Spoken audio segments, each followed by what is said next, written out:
सभी छात्र, नौजवान, दुकानदार भाइयों, माताओं, बहनों,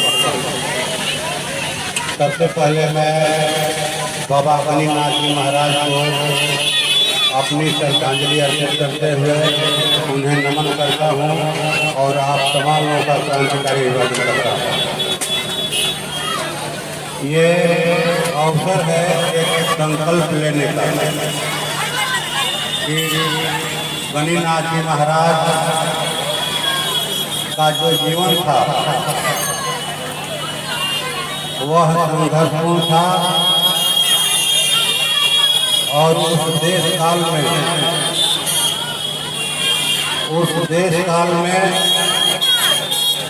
जो गरीब गुरबों की स्थिति थी के लिए उनको शोषण और अत्याचार से मुक्ति दिलाने के लिए अपने समाज ही नहीं बल्कि दूसरी बिरादरी के भी अपने सहयोद्धाओं के साथ मिलजुल करके काम किया। मैं समझता हूँ उस काम को और आगे बढ़ाने की जरूरत है।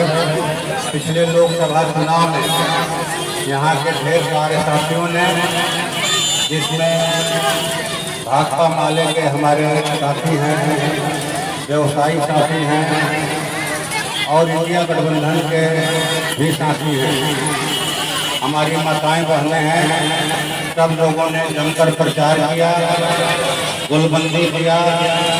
न सिर्फ प्रचार किया बल्कि 10 रुपया 20 रुपया चंदा करके इस चुनाव को जीता।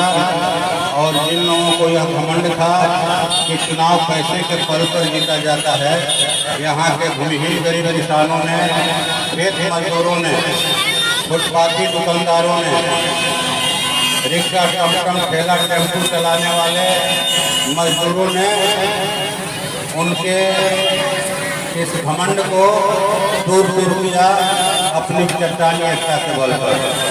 आपने अपनी रोजी रोटी की लड़ाई को अपने बच्चों के सुंदर भविष्य के मद्देनजर चुनाव जिताकर मुझे भेजा है और जैसे ही मुझे वहाँ मौका मिला, हमने आपके मैंने रोजी रोटी के सवाल को, दुकानदारी के सवाल को, जमीन और आवास के सवाल को, बिजली के सवाल को और सहारा इंडिया के सवाल को भी मजबूत ढंग से हमने वहाँ उठाया कि भाई सहारा इंडिया में जो 13 करोड़ निवेशकों का 2.5 लाख करोड़ रुपया बाकी है, वो पैसा आप ब्याज से ही दिलवाइए, पोर्टल के माध्यम से नहीं। पोर्टल को क्या जानते हैं पैसा जमा करने वाले? वो गांव कस्बों के अपने एजेंटों को जानते हैं जिनके मार्फत उन्होंने सहारा इंडिया में पैसा जमा किया। ये पैसा उन्होंने अपना पेट काट करके जमा किया, बेटा बेटियों की शादी के लिए, पढ़ाई के लिए, अपने संकट के समय के लिए पैसा जमा किया। आप उस पैसे को ब्याज सहित दिलवाइए और जो है जिन निवेशकों एजेंटों की मौत हुई है उनको अतिरिक्त 10 लाख का मुआवजा दिलवाइए। अभी मैं रास्ते में था, तेलंगाना से सहारा इंडिया के एजेंट ने फोन किया, वो महिला है पूजिता मिश्रा ने फोन किया कि जो तेलंगाना के डायरेक्टर हैं सहारा इंडिया के, जिन पर करीब 900 गैर जमानती वारंट इशू थे, आज उनकी गिरफ्तारी हुई है।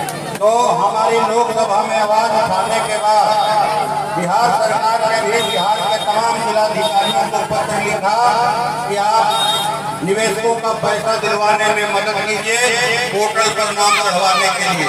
फिर लोकसभा का सत्र शुरू होगा नवंबर में, इस सवाल को हम लोग मजबूत ढंग से उठाएंगे और हम लोग का पूरा प्रयास होगा कि एक पैसा निवेशकों का लौटे, ब्याज सहित लौटे।